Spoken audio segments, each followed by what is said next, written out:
So Lynn's puppy is gaining weight at a rate of 0.125 pounds per day. Now, one way you could do this, you could just keep on adding 0.125s until you got all the way up to 1 pound, but that seems very inefficient.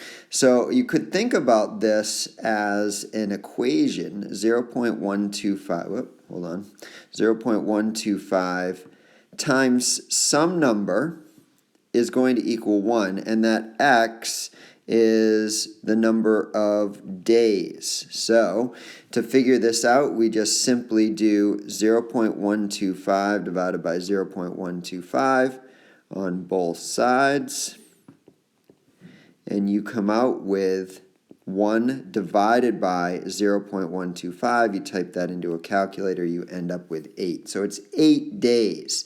So thinking about this in terms of an equation actually helps you figure out how many days it would be. Sure, you could do this right here 8 times and you'd eventually get to 1, or you could have just jumped to this right here. Do your division, 1 day, 1 pound divided by the number of pounds per day to give you the 8 days. So the correct answer here, and I've circled a lot of things, is 8. 8 is the correct answer.